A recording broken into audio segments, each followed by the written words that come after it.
It's moved by Councillor McGillis, seconded by Councillor Broad, that Council resolve into Committee of the Whole. All those in favor? Motion is carried. And I'll ask Maureen, we have some guests with us today to maybe introduce Thank you, Mr. Warden, and thank you, Council, for the opportunity to have a Committee of the Whole meeting this morning. We have a couple of guests joining us.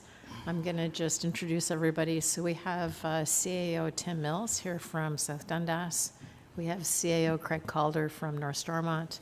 We have CAO Debbie Lucas from South Stormont. And we have Acting CAO Ben DeHaan from North Dundas. We also have CAO Sarah Huskinson coming from North Glengarry. I think she's en route. And we also have the Acting CAO Dave Robertson from South Glengarry that's joining us this morning as well. So my apologies, the timing that I gave them is a little bit off. Our chair moved through our agenda pretty quickly, so my estimation wasn't quite bang on. What we want to do is we've got every director this morning that is going to go through briefly and provide a bit of background on the collaboration work that we have done with our local municipalities. And then I think what we want to do is encourage dialogue from council as we move through these presentations. I think that we also would like feedback from council towards the end of the presentations as well. If there's anything that we haven't touched upon that you think are opportunities for us to work together on. So with that, Mr. Warden, maybe we can skip right in. Oh, and it's my slide that's the very first we can move one. right into your slide. So, and my slide is a little blander than some of the others. So, some of the things I just wanted to highlight, out of my office, back in November, early December, we redeployed our Director of Transportation Services, Ben DeHaan, to North Dundas to fill in for a long-term absence for that CAO position. That was really, I think, an excellent opportunity that I think Mr. DeHaan has appreciated, and I think that North Dundas also would testify that it was a good opportunity to work together. And it's also, I think, allowed a stronger network between North Dundas and the counties of SDG. So I think we want to continue with council support. We want to continue to look at longer-term leaves, whether it's a mat leave or an extended leave of absence. Maybe there's opportunities where, resources can move, and it doesn't have to necessarily be an SDG resource. It could be a resource that joins SDG or moves within our local municipalities as an opportunity for growth. I would like to highlight that I tried to work collaboratively as well with the City of Cornwall. I know this meeting is going to be kind of focused with our local municipalities, but I'm also a point of contact if any of the local CAOs or if there's anything as well amongst the Eastern Ontario Wardens Caucus. There's opportunities for me to relay that information back to shared services with the City of Cornwall. We try to do that regularly. And then we try to have quarterly CAO meetings with local municipalities within SDG. So that's just my brief slide. Great, thank you. Through you, Mr. Warden. Moving over to clerk services. So myself as county clerk, I try to act as a resource to the more junior clerks and deputy clerks within SDG and also the EOWC region, that group as well. I provide direct clerk support and services when requested by local municipalities. I recently attended a council meeting out in North Dundas, and I'm currently appointed as the acting clerk in South Glengarry. I administer the SDG Joint Accessibility Advisory Committee on behalf of SDG municipalities, and I help to coordinate SDG Clerks Group meetings here within SDG. Human Resources. Our Human Resources Manager here at the county provides a wide range of HR advice and guidance to local municipalities. This includes regular contact with your local CAOs and management staff via phone calls, emails, and oftentimes site visits, office visits in your local municipalities. The HR manager also facilitates key recruitments and terminations. They're currently administering the CAO recruitment with South Glengarry and has also assisted with other key recruitments, discipline matters, and terminations throughout the SDG region. HR will also be administering type coach training at all interested local municipalities, probably starting up in the fall. This training is designed to be leadership and communications focused through the use of the Myers-Briggs model. And we did do it recently here. We underwent it with our management team here at the county, and I think that it was very insightful and also really well received by our team here at the county. Looking at communications, our corporate communications coordinator collaborates with all local municipalities on regional communication efforts. They regularly alert the local municipalities on materials and posts that have a direct impact on their local municipality. We also help to create regional social media material for local municipalities to use in their communication efforts, such as for Fire Prevention Week, Local Government Week, other regional efforts there. And we are currently providing direct corporate communication support since about February 2023 to the Township of North Stormont. So this includes regular website updates, administration of the township's social media channels, content creation, and also assistance with streaming of council meetings when required. Emergency management and health and safety. Our training and emergency management coordinator here at the county acts as a resource in the region and shares health and safety training and policy materials to local municipalities upon requests. We also develop and coordinate emergency preparedness information and training session workshops annually. A big one here for our emergency management side of things is we coordinate and liaise with local municipalities with respect to the annual emergency management exercise to ensure compliance with the province. We also complete the mandated after action report and provide it to the local municipalities for compliance submission. We're planning right now an upcoming regional exercise, which is going to be planned for October 2024. That's it for corporate services. I'd be happy to answer any questions that you might have. Thank you. Any questions or comments on corporate services? And I will also open up to the CAOs if you guys have a question as well. Just put your hand up. So, go ahead, Councillor Broad. Thank you, Warden. Through you, Clerk Castleman. Of the four areas you discussed, CAO, Clerk, HR, Communications, and Emergency Services, at what point do we collect for recovering costs and which are included in our regular tax base?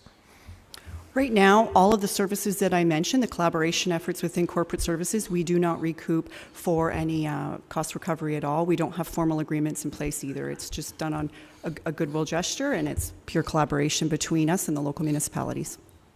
Madam CEO. Thank you, and very good question, Councillor Broad. What we have done in general at SDG, something that is on a more permanent, longer-term basis. We have done full cost recovery. So we did that, for example, for the redeployment of Mr. DeHaan to North Dundas. And but for anything that we've been trying to provide assistance with, maybe if there's just some gaps or maybe it's a transition period between recruiting for vacancies, all of those that you'll hear about today, we have not tried to recover any of our costs for. So if it's something that is relatively, helping through a transition or transitional, then we've tried to just work with local municipalities to help with that. So I just wanted to clarify that, and we probably should have said that at the onset of the presentation. But again, looking for feedback from council and as well as local CAOs. I think what we want to deter, if we did too much cost recovery, so I'll use Mrs. Castleman as an example. I would hate to not have her available as that resource for South Glengarry. If there was a cost, I wouldn't want the municipality to say, well, you know what, we probably could get by on our own. I want to try and avoid that if possible. So if it's something that's relatively short term, we're not charging for. Okay, thank you. Councillor Landry. On that same note, speaking about Todd, I think he has been serving us through our communication, putting it on our social media. We have now retained a economic development and communication person, started July 2nd. So again, it was a gap from the time we lost our EgDev to now retaining. So again, this is where I see the real benefit of having Todd to make sure we get the continuity of the the stuff getting on to the residents of our township or all our townships. So again, I appreciate it. Now hopefully we can release Todd from his work and hopefully get into our own person taking care of it. So again, thank you very much. Okay, thank you. Todd, you owe him $5 for those nice things he said. Any further questions or comments? Go ahead, Councillor Fraser. Thank you, Mr. Warden. And one of the things that, and I'm trying to match it up with when we were presented with the human resources, and it speaks to provides a wide range of human resources advice. And then I slide down to the emergency management, health and safety upon request. And I'd really like to see a change upon request as to provides, because sometimes we don't know what we're missing in the health and safety and emergency management. Maybe there's something that's been developed here, and with the busyness that we all suffer at the lower tier, I'm not suggesting it's not busy here, but we may miss something. But when I look at what human resources will do, they will provide. And I'd like to mention that I have a feeling that I'd like to see, I do desire to see access resource that will provide health and trace policy materials as opposed to upon request. Thank you. Good comment. Thank you. Further questions or comments? Okay, seeing none, we'll move forward.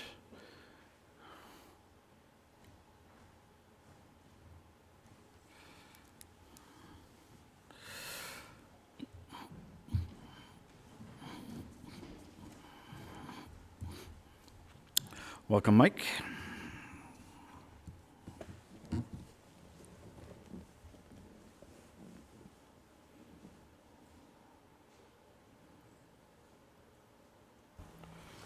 Morning.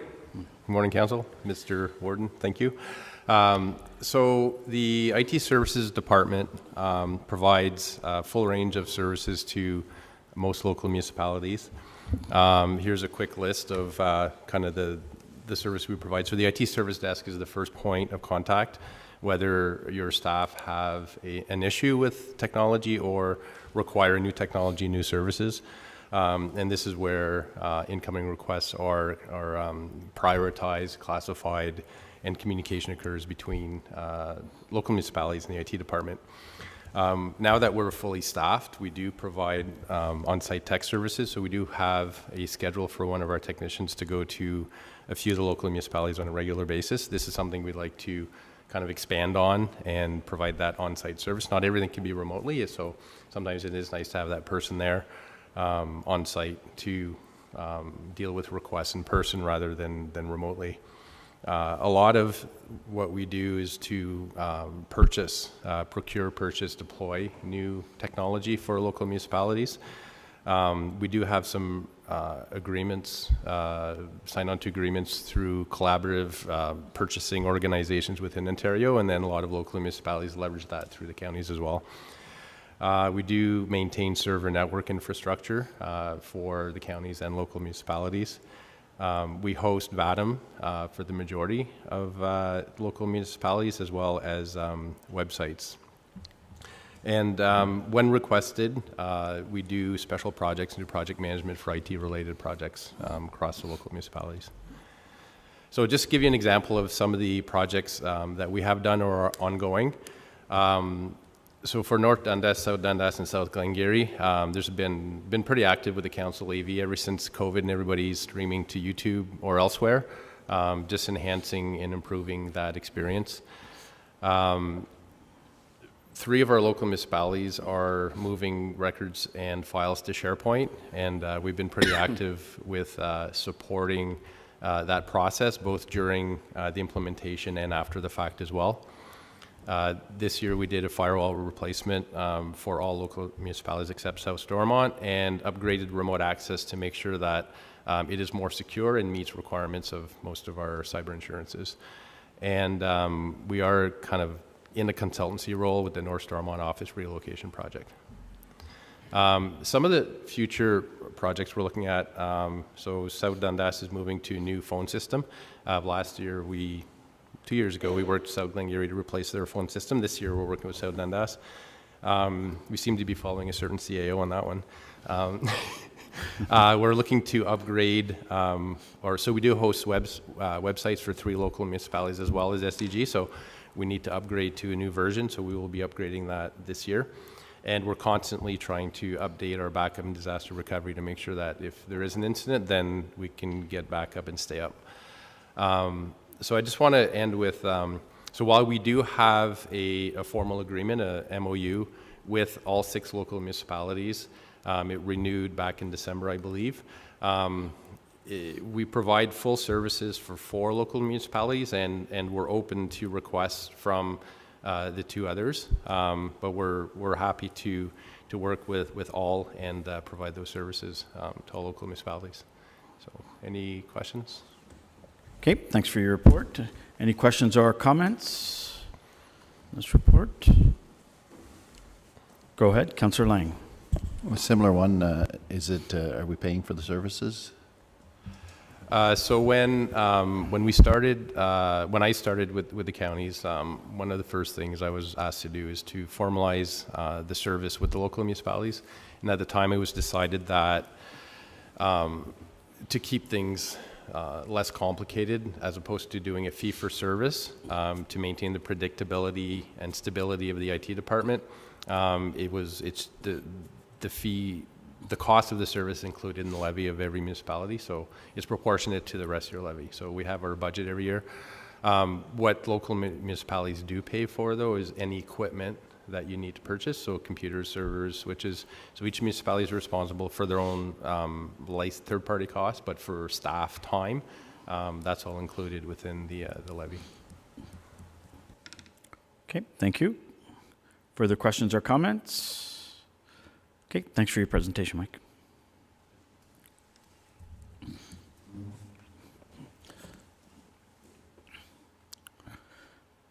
Moving on to library services.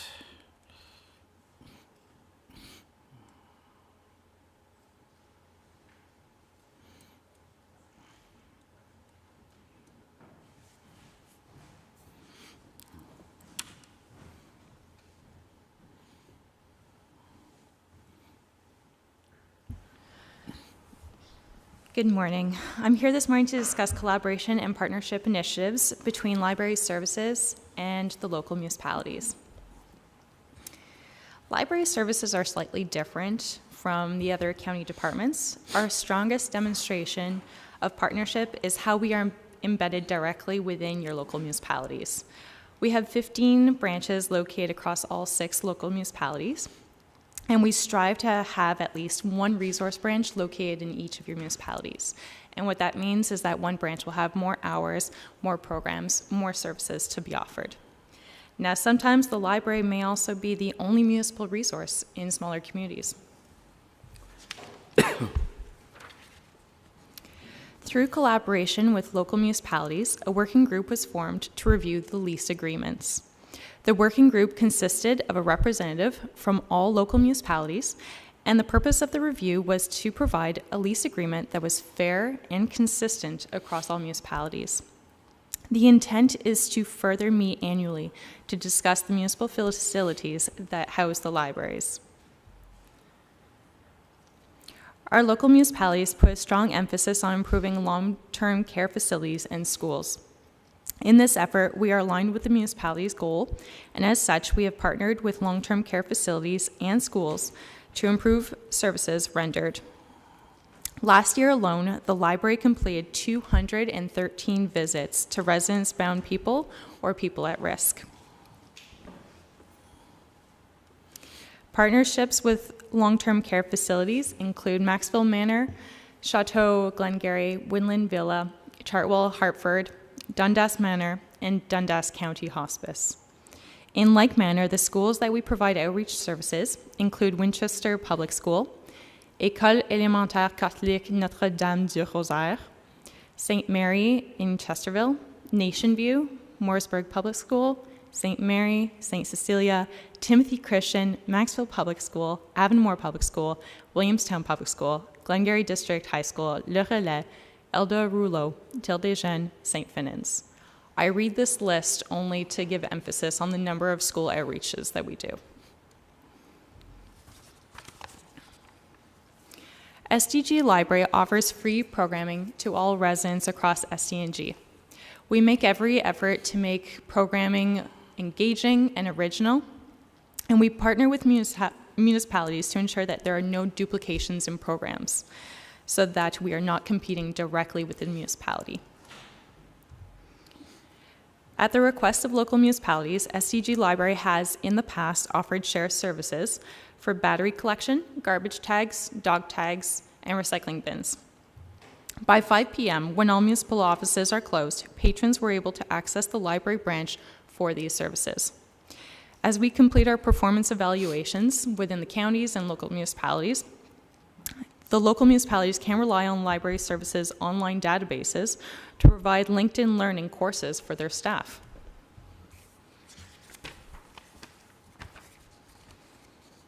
Many of our local municipalities have strategic goals of developing a connected community. To show our collaboration in the matter, SDG Library owns 30 mobile hotspots, which are a portable internet device. In 2023, they circulated 694 times. To date, this year, they have circulated already 368 times. Since owning them, they have circulated over 3,000 times to people who either don't have access to internet for a financial reason or who simply live in a remote area that just don't have access to it. Being aligned with the municipality's desire to improve conditions for strong economic growth, the SDG Library participates in local municipal events. Whether it be Touch a Truck or the recent Mayor's Disc Golf, we are always willing to show our support and be a part of your community. In 2023, we attended 14 pop-up events.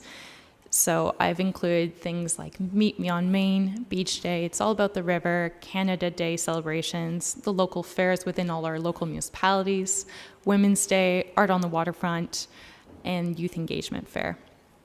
In 2024, we have already attended 12 pop-up events. Other examples of collaboration and partnership include Linking Hands. So our attendance at Linking Hand meetings, and Linking Hands is an initiative created to reduce poverty in Dundas County by listening to and addressing the needs of people throughout the counties. We provide technology access to the residents of SDNG. One example of this is through municipal elections. The library facilities are promoted as a cooling center during heat events and as a warming zone during winter events. So one example in 2023, if everyone can recall, we had the large ice storm. The Ingleside Library was an excellent example of a warming zone. The Ingleside branch is an emergency evacuation center for the Carrefour Center. The Maxville branch is an emergency location for the surrounding town in the event of an incident. SDG Library served as a point of pickup for the green food boxes. SDG Library collaborates with the Long Sault Fire Department during Fire Prevention Week and collects food for fines for the Fire Department's annual Christmas food drive. Lastly, the staff. Frontline staff are knowledgeable of all your communities. We host flyers, posters within our branches, and they are an excellent source of information. Thank you very much for allowing me to present on behalf of Library Services, and if there's any questions, I'd be happy to answer. Okay, thank you. Questions or comments? Okay. Martin, did your hand go like this? No? Okay. Thank you, Rebecca, for your presentation. We will move on to financial services.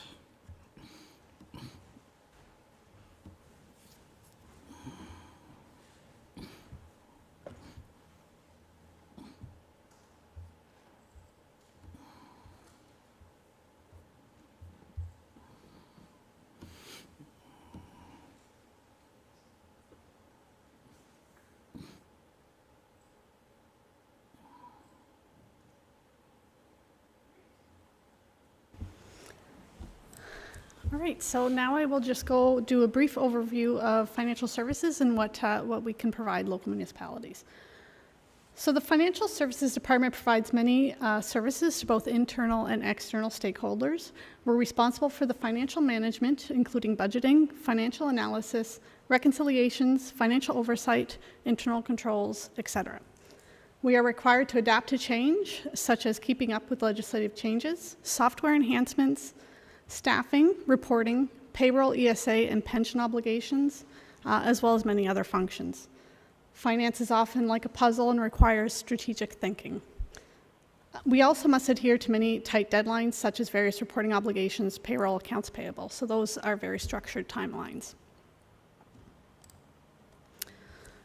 So various financial functions are crucial to ensure strong financial management. Together, these functions allow municipalities to finance services, invest in infrastructure, and address community needs while upholding financial stability and accountability. So the SDG Services team is always proud to be able to assist local municipalities when needed. The finance team is made up of 5 key staff members, all of which have many years of experience in the accounting field. I've touched on some of these topics already of the services we have provided to local municipalities, and I will go on in further detail in the following slides, but we've done some accounts payable, receivable, payroll, as well as just some general finance analysis work for the municipalities. Our team is very strong and allows us the opportunity to share our knowledge and provide experience to local municipalities when needed. So I'll provide some specific examples. In early 2024, North Stormont was in the process of recruiting a treasurer, and during that time period, they were also in the process of requiring a budget document to be put together for their council in order to proceed with the budget. We have on loan provided our Deputy Treasurer, Sarah McMillan, to assist North Stormont through that process. So there was a lot of work involved in assisting North Stormont. They worked very well in conjunction with the Deputy Treasurer at North Stormont, Melissa. They worked very well as a team. So in order to prepare for the budget, there's a lot of variance analysis that must be completed from the prior year, balancing reserves, forecasting reserves, tax rate reviews, many different VADM reports, whether you build the reports or whether you modify existing reports. And overall, Sarah was able to put together an entire budget document. She also attended North Stormont's administrative office and worked closely with Melissa, the Deputy Treasurer, and attended the budget meetings. So Sarah provided much of her time sharing her knowledge and experience while also completing finance functions to ensure a budget document was delivered in a timely manner. So she worked very, very well with North Stormont's Deputy Treasurer, and the two became a team during this process, and we still have the benefit of working very closely with North Stormont's finance team, which is something that we all want to do, is work together. So payroll is an area where we all complete payroll function. So we have provided payroll and benefits assistance to municipalities over the years, whether it be just with questions, with T4s, with pension administration. It's a function that we all do, and we all collaborate with each other. During staffing shortages, our payroll and benefits coordinator, Carolyn McCullough, was able to switch gears and assist North Dundas in completing payroll for about 7 months. So while doing this, she was also juggling her own workload and her own payroll and benefits for SDG Counties as well. But during times like that, our own finance team steps in. We find out where there's holes, where if somebody's working on something that takes up more time, somebody else will have the knowledge and experience to also be cross-trained to pick up the pieces internally for ourselves so that we can have the benefit of helping other municipalities. Carolyn also assisted North Dundas with implementation of online timesheets, and we are working with North Stormont and South Dundas, just starting South Dundas, to do the same. So in closing out the 2023 financial year, we were able to assist North Stormont as well. We assisted with them closing their VADM payroll module, update constants, help them with their T4 processing, and we were very happy to be a resource for them with making recommendations and enhancements to VADM, creating further efficiencies for them. And they're definitely a great group to work with.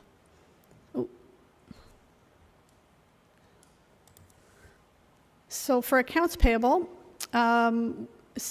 we have provided assistance to South Glengarry for a brief period of time during a staff shortage to assist with the accounts payable function. One thing to note is the reason why we're able to respond so quickly and promptly to these types of requests is that our IT services team is able to connect us very quickly to be able to access the information, to be able to get into VADM. We can work remotely or on site. So we were able to complete a very a usual task for all municipalities, but for South Glengarry accounts payable for a very brief time, I think it was for about a month. But it was something that we can easily pick up with the knowledge that we have. We all use the same software, and we're able to assist in the staffing shortage. With regards to South Glengarry as well right now, one thing that's not in the slide, just very recently I am assisting in providing other financial functions to the new treasurer at the South Glengarry, assisting with the 2023 year end in audit preparation, as well as being a resource to answer questions or help compile some information or tax analysis or various reconciliations. When I look at what we do to help other municipalities, there are just so many things. SDG provides support where we can to make it easier for everybody else, for other finance departments in many different capacities. Some things take time, some things don't take as much time, but sometimes providing a review or a second set of eyes on when dealing with a complicated financial task is enough to support each other. So some of the things that I have completed on behalf of some local municipalities is verifying tax rates in bylaws before they go to their council. I've provided VADM training, year-end and audit support, assisting with the process and what you need to compile in order to provide a good audit process. Inputted Opta tax rates, so that's the provincial system. I've monitored MPAC for RFR requests for reconsideration and appeals within the local municipalities, and provided information to the locals if there was something that came up that might be of note. Various projects. One of the projects that we're working on right now is with the Bank of Montreal and VADM to implement a system called Digital Check Service, which is embedded into VADM, that would be able to provide an additional layer of control to detect fraud. One of the other things that we complete is to assist with cost centers and job costing when needed in VADM, or provide some input on what are the best options available when you're looking at activities that the municipality completes or different types of jobs, job costing features. So in conclusion, I'm proud that our finance team is able to support local municipalities and give whatever assistance they can to each other. We are a very collaborative team that is willing to share our experience and knowledge when we can. And a big thank you to our IT services again for being able to connect us so quickly. That is the conclusion of my slide. Thank you, Mr. Warden. Thank you, Rebecca. Those are excellent examples of partnership and collaboration that appears to be working really well, and my compliments actually go out to all of the staff for the excellent efforts that you all make in terms of making those things happen. And I think the really important value in that is that, you know, these are temporary measures, right? It's sort of like, we're in a bind, okay, we're here, we can help you out, and, you know, at no additional cost. It's like a win-win-win-win. And so kudos to all of you. My question is, and I meant to ask this to Mike as well, are there sometimes capacity issues associated with these collaborations and partnerships? Yes, but there is. But we always make sure that others that are in a bind are a priority, even though it makes ourselves put our projects behind. I will give an example. When we were completing payroll for North Dundas, we also had a staff shortage. So we had to redeploy staff out of our 5. We were now down to 4. We had one staff member that was picking up some of our library payroll. Sarah was inputting accounts payable, who was our deputy treasurer. I was completing, we were all picking up the pieces, but meanwhile putting other of those noted projects that we really wanted to get done, such as multi-year budgeting implementation, online timesheets for other municipalities. Those projects had to be put on hold to do that, but the priority was with those shortages. That was more of a priority than some of these projects.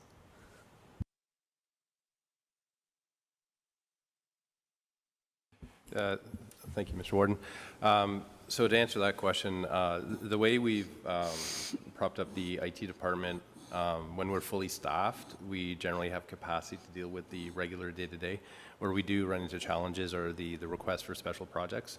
So depending on the scope, duration of the project, I think that's where we run into capacity issues, and sometimes we either have to put off requests or local municipality kind of direct them to get outside help.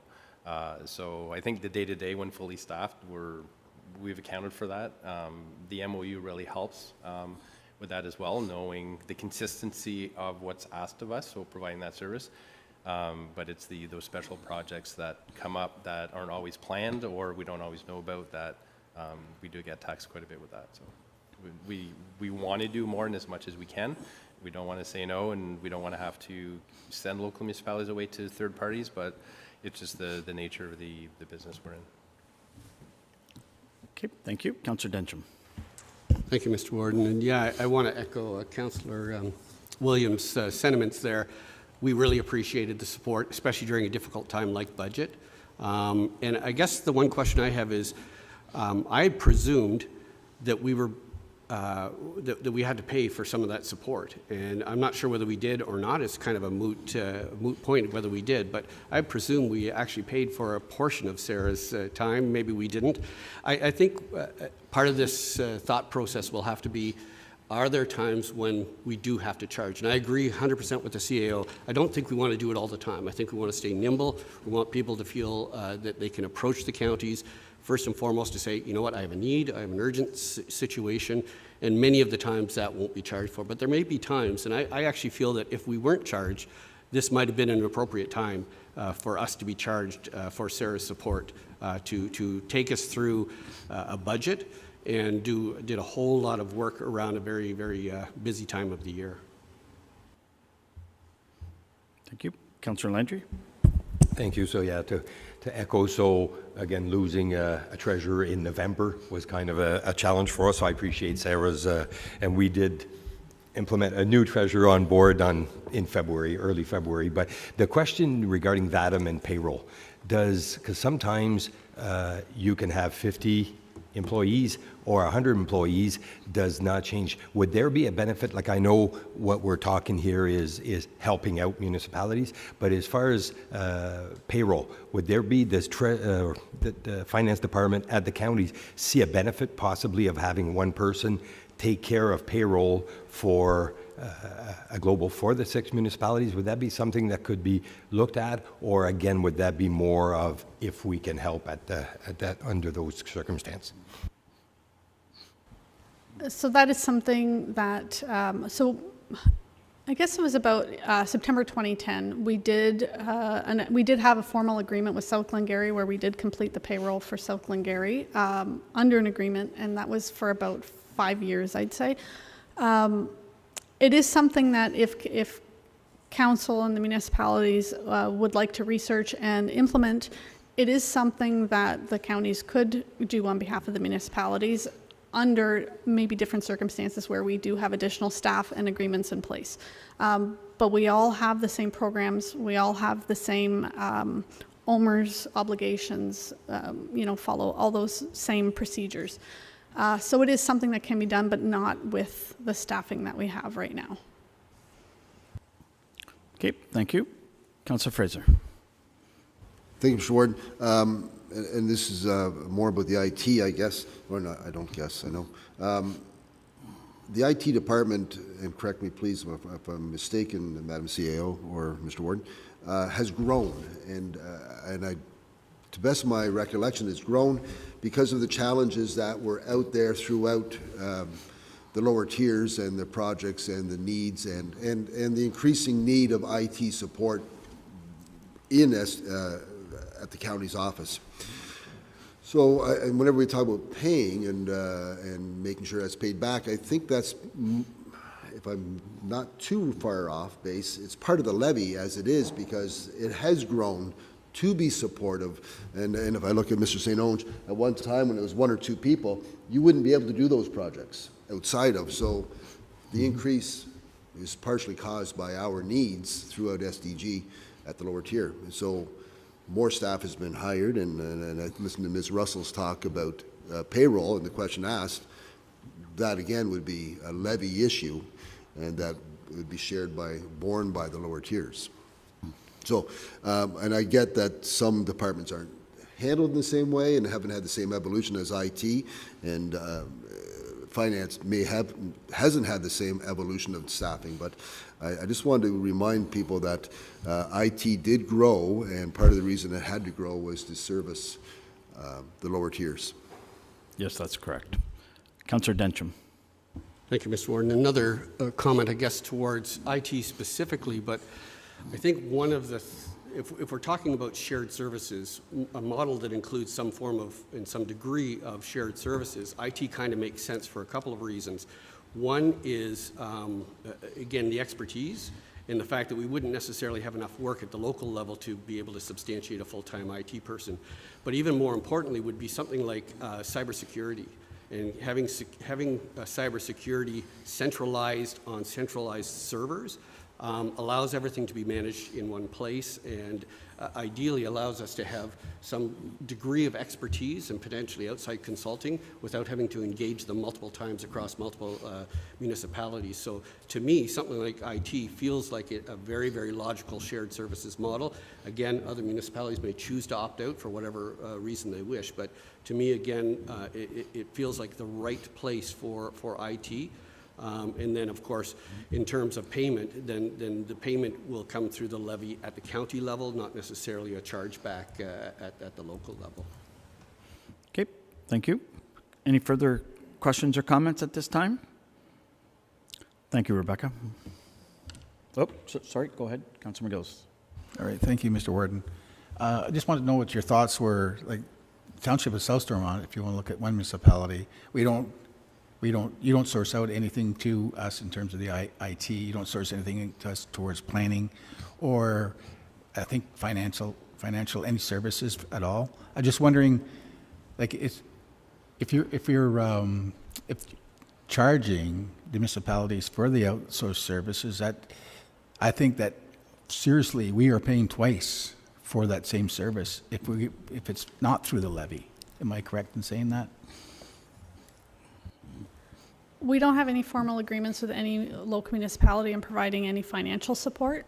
Normally the support we do provide, and South Stormont is one of the municipalities where we haven't provided any assistance. In the event that you were short-staffed, we would definitely be available to provide assistance for short periods of time. But there are no formal agreements. We have not charged back for any of these services. So for North Stormont, for instance, we did not charge back for any of Sarah's time. But we also reach out to municipalities as well, and we have a great resourceful financial services treasurers group where we help each other with questions and answers and things like that. But it is, any assistance we do provide is through the levy, not charged back. So us providing services to North Stormont, South Stormont not having the same service, I could see that, you may feel disadvantaged. However, in the event that South Stormont does need assistance, we would also provide it. I think I understand what you're saying, Councillor McGillis, and I'll just give an example of North Glengarry. Up until 5 years ago, 6 years ago, we were the only municipality that did not use the county VATM system. We paid for our own, but we nonetheless still paid for the service here. North Glengarry was also, prior to this period, we were the only ones in the county that had our own official plan. So we were paying to update that, do that, but still paying into the county system. We've opted now, both of those are, we got rid of our own official plan, was adopted by we adopted the county's official plan, and we are now with VATM. But I get what you're saying, but there's lots of examples in the past where municipalities are paying for services that they're not receiving at that present time. So go ahead, Councillor McGillis. Thank you. Thank you for saying that. Yeah, I think it's a great idea. I mean, we all work together, and I think it's great that the counties can provide services, shared services, if they have the capacity and they have the time. I think it's good, but just as long as municipalities that are not using the services don't have to pay the extra, that's all I'm saying, because it wouldn't be fair to one municipality if the rest of them are getting the free services through the counties because of the levy that we have to pay towards it. Do you understand what I'm saying? Okay. Thank you for that. Okay. Thank you. Any further questions or comments at this time? Seeing none, we will move on to transportation services. Thank you, Rebecca.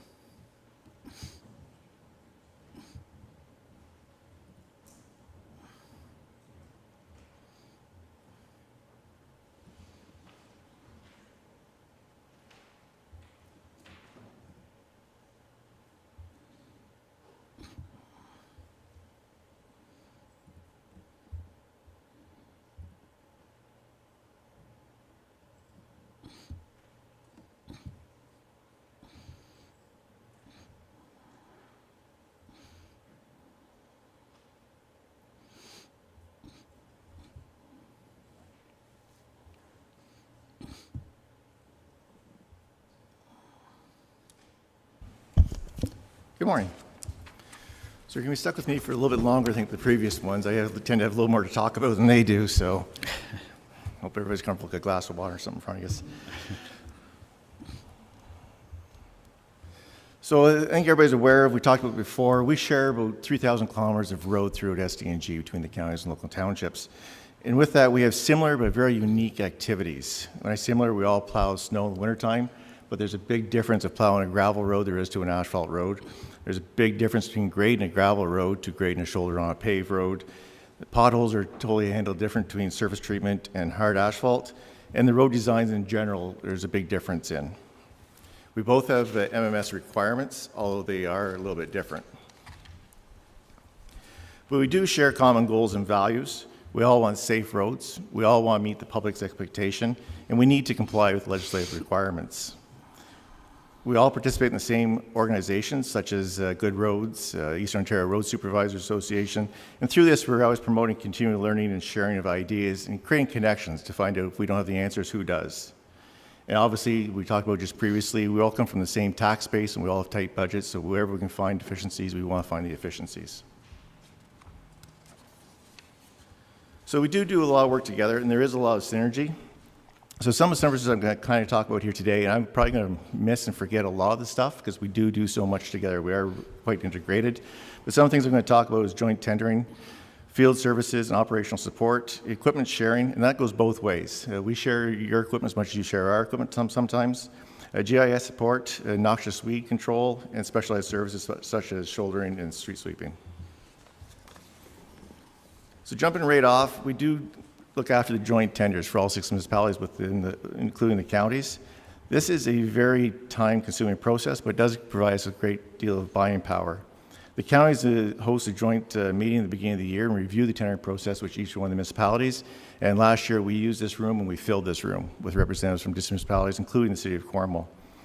We conduct surveys from each one of the municipalities on what your requirements are and what your needs are. We correlate the data, and we confirm the correctness of the information with the township, and we build the tender documents from there. We issue the tenders, manage the correspondence, close the tenders, and provide the award letters to all the contractors. We coordinate the deliveries and the payments, and this leads into the contract administration of the contracts. This is completed all at no cost. So the field service, or a lot of this goes to construction or capital costs. So a lot of this starts even before the tendering process starts. We have boots on the ground that work with your representatives of each one of the townships, and we look at the proposed designs and methodology, how you want to do your work. Working with them, we review the engineer designs and provide comments. We conduct the reviews, field surveys, we prepare the quantities for tendering. We even prepare cost estimates and give you your best options. Should you use option A, option B before you go to the tendering process. We work with the townships to adjust these tenders to meet your budgets based on the estimates we provided, and we follow up with contract administration. So contract administration, we start out we prepare the agenda. This basically, once the tenders are awarded, we take over the actual implementation of the work. We prepare the agendas and coordinate the pre-construction and site meetings and follow up with the minutes. We obtain shop material and material drawings for review and approval, liaising with the third-party engineering firms on design and construction, monitor and track quantities and schedules, prepare the payment certificates, and monitor the budget. One thing we should note too, when we talk about the payment certificates, is the counties pay the contractors up front. And that becomes a benefit. Any contractor bidding our work, we usually pay within 2 weeks. For their cash flow, they want our work. Then that also helps us bankroll the townships. It provides you the financial resources to pay as you can pay us down the road. Continuing on the contract administration, we do prepare and maintain the site diary. So that's your record of construction happened there going forward. We ensure the health and safety regulations are adhered to by your contractors. We complete the quality control inspections. You address the deficient work, overseeing remedial action. We negotiate the claims and other contractual issues, working with your directors. And we prepare change orders as needed and provide general site inspection. So outline some of the works we've completed for the townships. We've done geotechnical investigation or borehole data. We've done hot mix. And currently we're doing about 50 kilometers of road for the townships right now in hot mix paving. That's almost the equivalent of the amount of hot mix paving we're doing for the counties. We've done microsurfacing in the past. We've provided line paving services to all the townships. We've done culvert lining and guide rail repair. And we're currently looking after overseeing the rehab of 2 bridges in South Glengarry. The counties are able to provide 2 subject matter expert project managers or project construction supervisors. We have one dedicated strictly to bridges and one dedicated strictly to paving. This provides the efficiency to have somebody there that knows what they're doing and not wear multiple hats. With that, previously we've had 2 site inspectors working with them. Currently we're down to 1. The other one was we tried to recruit through the COVID process and weren't able to find any suitable candidates. But there's definitely in the last 5 years, there's been a great increase in the amount of work we've been doing with the municipalities. There's been more and more interaction with our supervisors, and this is something we kind of like to continue on with. All this work here, I should point out also, is we charge back only the direct costs we receive from the contractors. There's no charge for our staff. Field operations. This is an area that we do a lot of work together with, and that's back and forth between the different patrols. Starting at the higher level, we've been able to purchase specialized equipment that no municipality, including ourselves, have been able to purchase on our own. And a good example of that was 2 years ago when we bought the street sweeper. That's a $500,000 piece of equipment that you use once a year for the most part. But being able to work together, we're able to buy that piece of equipment and utilize it through all 6 municipalities plus the counties and improve great cost savings compared to hiring a contractor for that period. We also have a great supply of resources, materials. We provide salt and patch, which is picked up at our locations and utilized by the township. Not every township takes advantage of this, but they do at times, and we bill back only the cost incurred by us. We have a great supply of signs and culverts, and these are commonly borrowed from a township if they're short signs, short culverts for a failure, and they just replace that as their new delivery comes in. So we become kind of like a stockyard. Support, the patrol staffs are constantly talking and sharing information and resources. And this goes both ways. Like it's not just the townships coming to the counties, we also reach out to the townships. There's a lot of information going back and forth. We have winter maintenance agreements we're in place right now where the townships actually plow some of our roads for us. And there's a lot of gentlemen agreements made in the field between the supervisors. And this here is a good example of how we're saving tax dollars. So if we need a backhoe at the county level, we might borrow a backhoe from a township that they're not using it. And we'll pay that back by maybe doing some shouldering for them to replace the service. So there's no actual additional cost to the taxpayers. The equipment was already there. We're just utilizing the equipment that's available. In previous years, we've been able to provide spare equipment, such as the snowplows to South Stormont and North Dundas when they've had problems. This was completed at no cost, and recently we were able to provide a grader to South Glengarry. We also have one of the largest fleets of snowplows in the area, and with this, we have to maintain a stock that if something goes down, we can fix it immediately. We don't have to run to a store and wait for deliveries. Having said that, on multiple occasions, townships have reached out to us on a Saturday or Sunday or other parts or back ordered to borrow parts from us or assistance, and we've been able to provide that service to them, and they just return the part whenever they're done with that. Also, with having the largest fleet, we tend to, if something's going to break, we're going to find out about it. So quite often we'll receive phone calls from the local municipalities. Did this happen to you? How did it happen? So there's a lot of synergy back and forth, if sharing of information, assisting each other. We do recognize within our own mechanics department, there's probably room for improvement there. We are looking at that right now, and as part of that process, we are considering how we can help the townships better at the same time. Now, GIS is a very exciting field, and the GIS department, if I go in there, I'm sure they curse me as I come out, give them more ideas and work that they can actually do. And we're barely touching the potential of our GIS system. Originally, we had a staff of 3. Through resignation, we're down to 2, and this is about 50% of most municipalities in the county level at our area. We're currently providing and maintain the Esri ArcGIS software and applications for all the townships. We provide the licensing, look after the licensing, and to explain that, the licensing is about 30% of our budget. 30% of our budget just goes to the licensing. We provide troubleshooting and repairs, and we develop a lot of applications for the GIS. So if you have people out there collecting data, collecting stormwater data, fire hydrant data, whatever it may be, sidewalk, that's usually from an application that was developed in-house. We set up and maintain the geospatial privileges and functionality. Currently, we have close to 500 users on our GIS platform, and I'd say about half or over half of that is actually township staff. We set up and maintain the asset data layers and provide data analysis for asset management, and we're currently helping South Stormont the implementation of a PSD citywide. It's a similar program that we're using here at the county level, and that does your asset management calculations. So basically, at any point in time, they can click a button and it updates their asset management plans. We provide various specific maps upon request. I think you've seen a few maps actually came through on the presentations earlier. Those maps just don't appear. Somebody actually has to build them. We provide zoning and mapping updates for planning. We maintain civic address and road network files for 911, and we provide fire response boundary mapping. Again, none of these services are charged back to the townships. Other services that we do provide that don't really fit into any particular category. Under the MMS regulations, you have to do sign reflectivity annually. We have summer students out in the field that do provide that for both the counties and the townships. Something new we started this year is the road need inspections. We started working out with the North Dundas a little bit this year, starting to do the road needs inspections.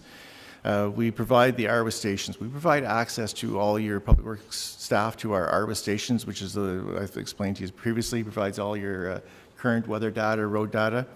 And part of that, we also provide weather forecasting, which is again part of the MMS requirements. You have to have a weather reporting or weather tracking on an annual basis. We provide that service, we pay for that service, and we provide access to that to local municipalities. Transnomus 511, if you ever get notifications of road closures or stuff like that, that's all through Municipal 511, and that's a platform the counties pay for. We look after the weed spraying program.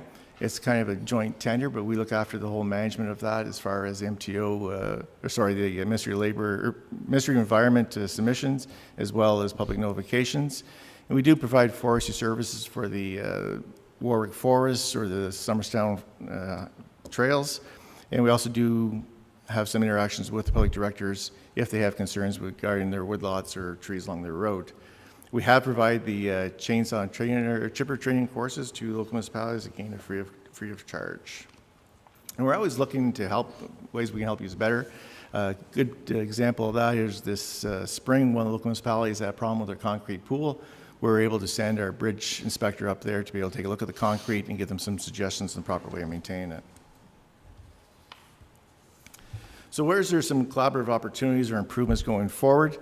I'm going to say this is probably one of the greatest opportunities that we can increase our support to the local municipalities. Like I mentioned earlier, we have the subject matter experts that can focus on the project that the township staff just don't have the time to do. And being involved with multiple townships and understanding the upcoming projects also opens the opportunity for better joint tendering and coordinating the work to get some better cost savings at the end.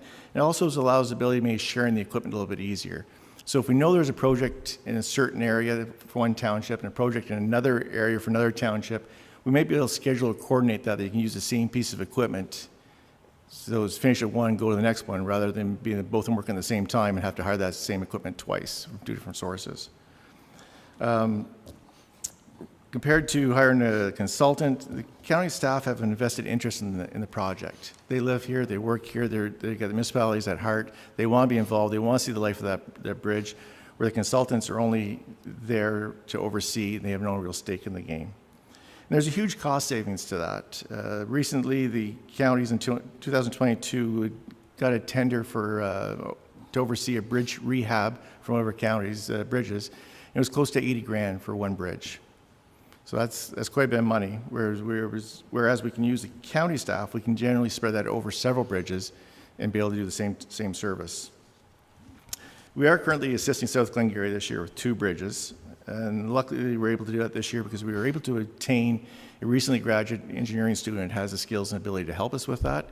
So we're able to split our staff up a little bit to not only on the county bridges, but work on one of the township's bridges.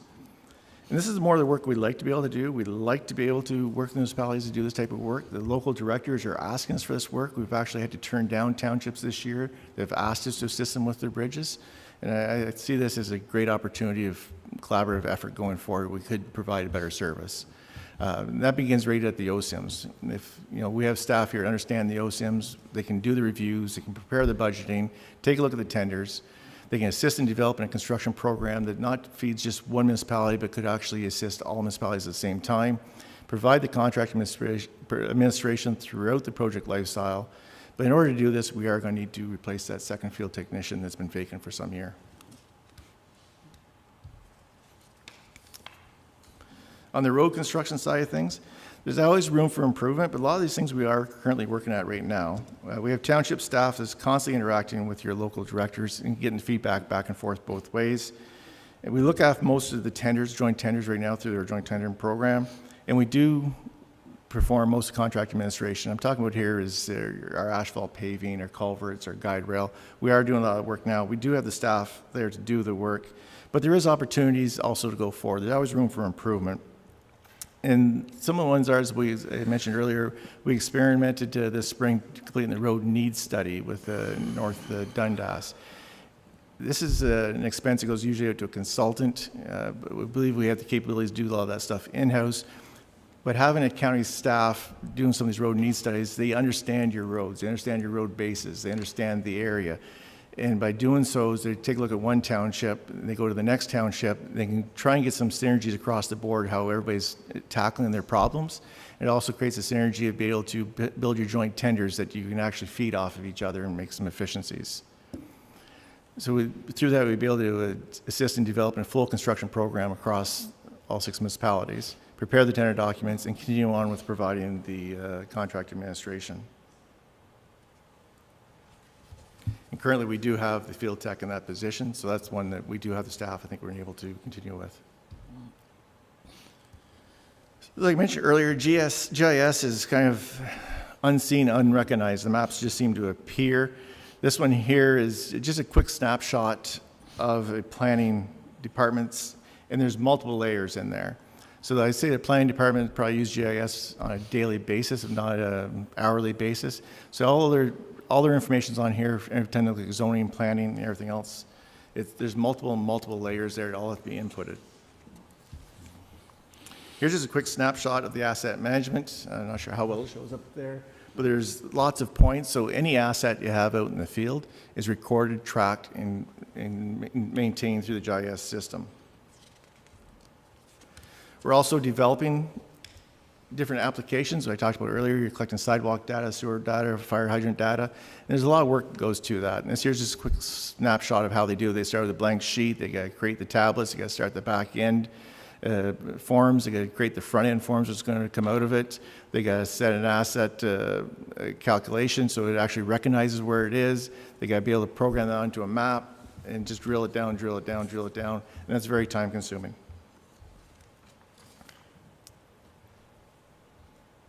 The counties started this program roughly in 2001 and integrated the townships into the GIS around 2017.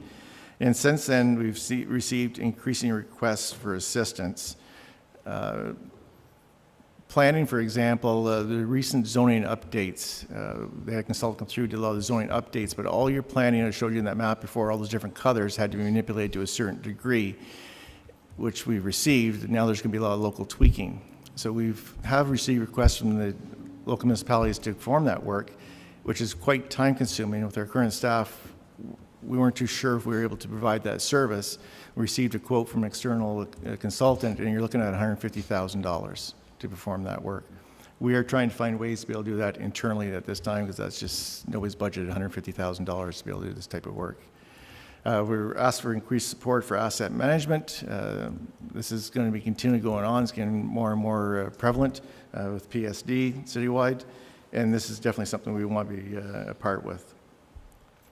We also have increased technical support. They said we have about 500 users, about 250 township, roughly, but the rest is the county or county level. So every time there's a technical glitch or error, our staff are getting emails for assistance to help, and it gets very time consuming. We would like to be able to develop specific applications that meet the needs. And this is something our department wants to do.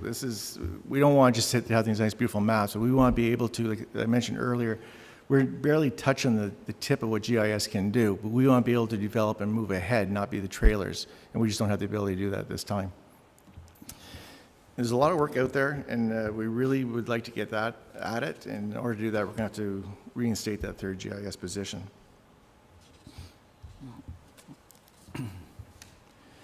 So having said that, I said we've heard the council's desire for partnership and collaboration with the townships. It's something we enjoy doing. We enjoy working with our partners in the field. It's something we all have a vested interest in, and we see lots of opportunities and benefits to help each other both ways. And with that, I'll leave it for questions. Okay, thank you, Derek, for your presentation. Questions or comments? Councillor McDonald. Thank you, and through you, Mr. Warden. With those two positions, as that might be something that comes up in 2025 budget, do you know if those are they budgeted dollars for 2025 that are just vacant dollars, or are they included in the budget in 2024? Like, are they dollars just not spent or dollars not there, I guess is the question. And I have a question after that, if I may. No, they're not budgeted for in 2024, and if we were to proceed with it, it would be budgeted in 2025. Okay, thank you. And if you'll allow me, because you had a quick phone call with me just to get my idea of this, so I'm glad we're having this conversation. I might be slightly more broad with my topics, but I'll start with roads just on the thank you to that. I received an email from our General Manager of Infrastructure, and you noticed that our infrastructure is using the counties as well as some there and back. So she wanted to thank Matt Burnell for his help with the contract for the bridge administration, Mike Jans for his bridge planning study, Dana Grant for his hot mix paving support and contract administration, and operations support with Trevor Baker, and as well as yourself, Mr. McMillan, with your help with the regional waste management program. Those are things that I think we help you when you help us, and it just needs to be noted that all these names are not in this council chamber, but we are thankful for that. Whenever this topic came up last time, and it was planning that kind of necessitated it, I like the idea of this conversation, and maybe I'm, again, going more broad, but I'm in favor at times. There might be jobs that can be done better at the county level, or maybe even administered at the county level. And if I can take this moment to politic my southern neighbors, at this point we have a moment where Jeff Heineman is at South Dundas, Mark Sopaz is in South Stormont, and we have Sarah McDonald in South Glengarry. It might not be something that we always have to do through the counties. We can do it lower tier amongst ourselves and administer with different services, but that's a conversation that I'm glad as a South Glengarry political representative to have with anyone. It can be at the county level, or it can be at the lower tier level, and I think I sent out at one point something about fire, and we had that conversation because Tony is Councillor Fraser is a fire member, and has been for some time, is setting standards. It's sometimes hard, but like we don't just have to administer through the counties, which is great. We can also have those conversations. I just want you to know from my perspective, and I don't know if I'm just speaking from an island, is glad to have them here, and I'm thankful that you brought this up with planning. So that's that will be my only diatribe, but thank you very much. Okay, thank you. Further questions or comments for Derek? Councillor McGillis. Thank you very much, Mr. Warden. I just want to say, Derek, over the years, I did see a lot of improvement in terms of the communication with through your meetings with the road supers. It's just great to see that how you communicated over the years with our staff. And I wanted to say thank you for those improvements that you've made over the years. It's great. And you can see, through all the things that we've done, the counties have done, and the municipalities have done. And it's not easy today with all the costs and how they are so exorbitant. And we're still making it work. So through you and your department, I want to say thanks. Okay, thank you. Thank you, Derek, for your presentation. And we'll move on to planning next.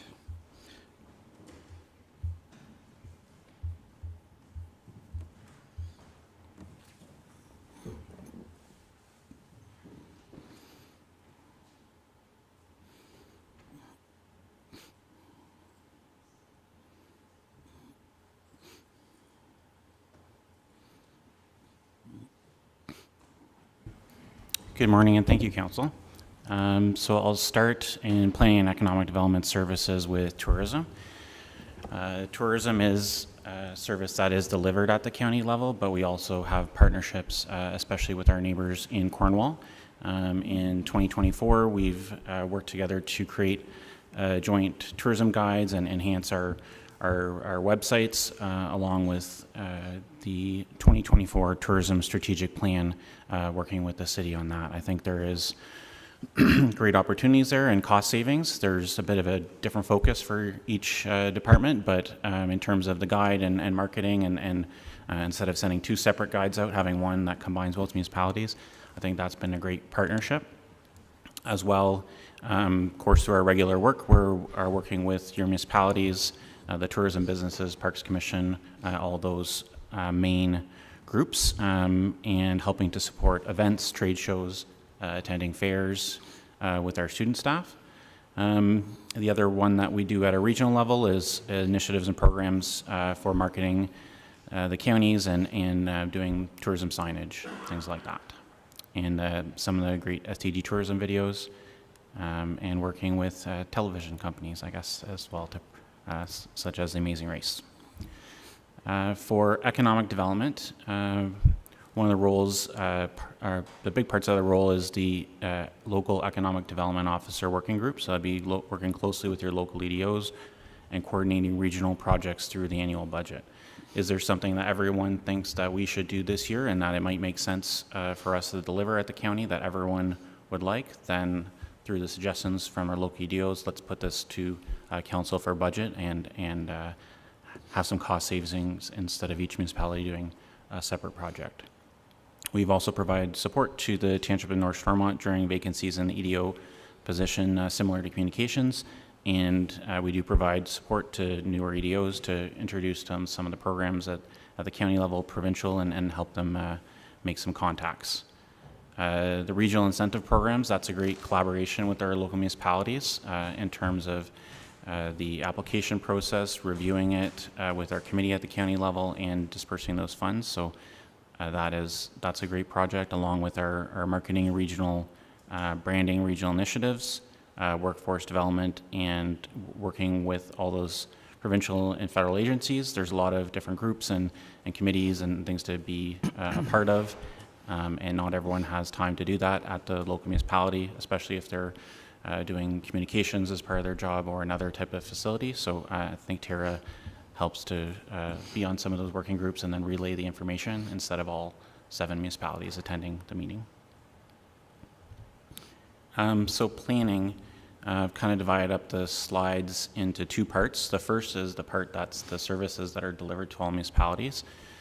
So as a warden mentioned as well, there's those regional planning services, such as the county official plan. There's also land division, severances, subdivisions, condominiums. That's our regular day-to-day jobs. Since 2021, there's a couple things that we've done is we've started planning provided contracted planning services to certain local municipalities, but we've also tried to improve a lot of our countywide services. For example, our severance application process, now we take the payments online via credit card. We collect all the fees for municipalities instead of the applicants going from agency to agency to pay all their fees and collect all the checks. We have a whole electronic submission process, so now all the comments are coordinated and submitted online and in a system that all the municipal staff have access to. And not only consent process, but part law control is another one for splitting up those semi-detached and those townhomes. We've gone from, I think it probably took 3 to 6 weeks, depending on when there was a council meeting date. We've worked with your municipalities, your clerks, your planning departments to set up delegated authority, and it can be as fast as hours or minutes sometimes if we kind of line everything up that we're ready to go and to sign off and do this electronic process. So that's been really good. As well, we do a lot of joint policy projects. We're working on the growth management study. We've been working with the planners in North Dundas and South Glengarry and South Stormont on kind of different areas that the municipality sees for growth, as well as maybe this area was planned as a commercial area, it should be changed to residential. So at the county level, we go to your townships and say what's the best that works for you, and then we're preparing the study, preparing the justification report, doing the public notices, sending that out, and ultimately the last thing I think I added that wasn't on the original slide is Ontario Land Tribunal. And I added that because we just got another appeal of the province appealed another one of our official plan changes, unfortunately. So we defend council's decision or work towards a settlement for Ontario Land Tribunals. We have 3 cases right now. Again, we also work with joint projects, sharing best practices and kind of a resource if one of your planning directors wants a second opinion, they might give us a call and we'll talk through a file, and I think that's a lot of the other directors said the same thing as well. So that's the services we deliver specifically at the county level to all municipalities. We also provide planning services on a fee-for-service basis since about mid to end of 2021. That's done on a contract basis with North Stormont, South Dundas, and North Glengarry. Currently, we're providing service to North Dundas during a staffing transition and training. We are charging for that service because it does involve being in office and dedicating a specific amount of time per week. It's not kind of on, it's done a little bit more formal, and it's been for 6 months and not just 2 or 3 months. So, but again, that's only a temporary basis for and to help with some of the training. So the planning services to local municipalities, that includes resources during regular office hours. We're regularly working in the municipal offices. We might have designated desks or spots, and we'll go there. We'll meet with residents. We'll meet with the staff. Usually, actually all the different departments, they might have a file, and this person's coming. You know, Stephanie's coming, or Peter's coming, or one of the other staff. We'll try and coordinate and have those type of informal meetings. At the same time, we're in those having our office hours with municipalities. We go to council and committee meetings. I'm in North Stormont on Tuesday and North Glengarry council next week. And we do planning reports, notices, coordination of files, policy studies that might be specific to one municipality that would be through the levy, or would not be through the levy, sorry. And we actually, I think a really great example of the collaboration that we've done with some of those municipalities is being part of their budget and strategic planning process as well, and kind of adding a voice for planning at the table. I think one of the most important things is the training and mentoring of junior staff as well, and kind of having people that might not have a planning background. We do have, because we have planners that are already delivering county-wide services, and a lot of us have worked in a local municipality before too. We think we really emphasize that training and mentoring of junior staff. There was some questions, I think, in the financial part of this as well. So you can see from when we started, it was only part of the year and just kind of getting the department started, not for all the municipalities. So the first year was about $10,000. then 43,000, 71,000, now 100,000. So I think we actually really, this is probably the favorite part of our job, is working with our local municipalities and doing something a little bit different than the county level, which can sometimes be a bit high level, and we love being in those municipal offices and working with all of your staff. And I think through the last 3 years and going into 4, I think we've strengthened our team and strengthened some of the regional services, and also helped the municipalities that need the service. I think there is, in general, for municipalities, there's only, I think, there's more engineers in this room than probably, and then registered professional planners in the whole county, and there's only, I think, 4 people that have actually gone to planning school out of 120,000 in Cornwall and SCNG. So I think a lot of the work, and obviously for your directors as well, that don't use these extra services, I think supporting the staff development and growth is a big part of what we can do here at the county, and I think that goes into our report, and in terms of the services that South Dundas has asked us to enhance is to do more of that supervision and staff development, and more of on a direct level than maybe only as a kind of a consultant or a contract. So that's, I think, where we're coming from in terms of this report. I think all of you, because there's 133 jobs posted on OPPI right now for planners, and there's no planning schools in Eastern Ontario. There's no planning technician schools in Eastern Ontario. So I think through, I think, the alternative we're proposing in the report, part of that is helping to develop staff at the local levels and have more of a direct supervision report, while at the same time making sure that if we're offering a service to only one municipality, then that's coming from the fees rather than from the levy. So I'm happy to take any questions. Warren.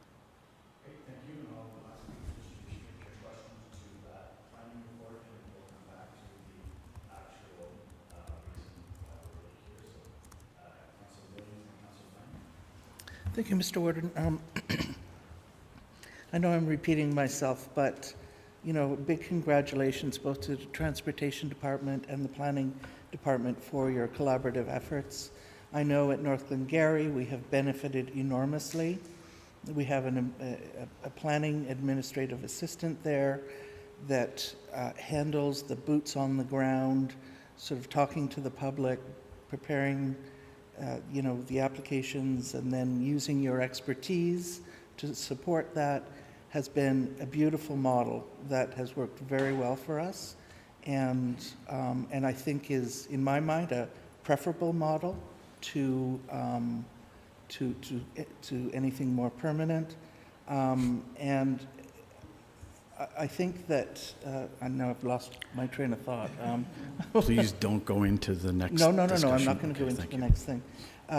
But I just want to say that the shared services agreement that we currently have works very well. So thank you. Okay, thank you. Thank you. Councillor Lang. Thank you, Mr. Warden, and through you. A question on your last slide. We've obviously been moving up in the amount of billed hours. Is it all billed at a similar amount? Like, I'm assuming that there's a certain amount of, and correct me if I'm wrong, but I'm assuming there's a certain amount of work that could be done by a junior planner, or a full planner, would need to do certain things. But, as far as like Councillor Williams was saying, is collecting the information and so forth, wouldn't need to necessarily be a full planner to do it. So are we billing at different rates for different services there? Yes, there's different rates for myself, for our senior planners, and for our planning technician. So for example, for the services that North Dundas was more kind of catching up, helping to train, learning about the county processes, being in the office, it was billed at the planning technician rate was in the office. When it's like on Tuesday, we have a couple of major files in North Stormont, so I'm attending that meeting and presenting to council on that, and that's billed at the higher rate. So yes, it varies among, depending on the need and the complexity of the project. Okay, thank you. Councillor Landry.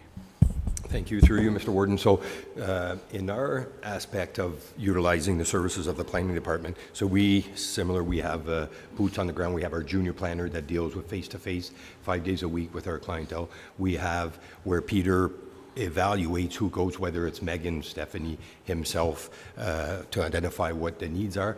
But the big picture that I tend to want, or I like to look at, is when we're dealing, whether it's subdivision or severance consent applications, they're all championed by the counties. So the benefit that we have is it's not like you're opening up a file and you got to get briefed and understand what it is that you're looking at. So subdivision starts off where it's actually signed and authorized by the counties prior to getting approved. Same thing with draft plans. Consent applications are filled out where our junior planner can fill out applications. It's looked over by the counties, which is already have been looked at. They tended to their issue before looking, say, for the zoning aspect of our level at the municipal level. So I think it's a great benefit to have with the shared services where we do pay the outside of the levy. But I fully support and appreciate when Peter does come down, and I just want to state that we pay his full mileage for that half a kilometer he lives from our office. So, but anyways, no, again, it's just, I think for that 1 day a week to have your specialized expertise, at the same time helping out our junior planner when she's dealing with our general public. So again, thank you. Okay, thank you. Any more questions on the presentation? Okay, I think what we'll do is we'll move into the discussion on the planner for South Dundas. Do we need to? Okay, sounds good. Yep. It's moved by Councillor Densham, seconded by Councillor McGillis, that Council revert from Committee of the Whole back to Council. All those in favor? Motion is carried, none opposed.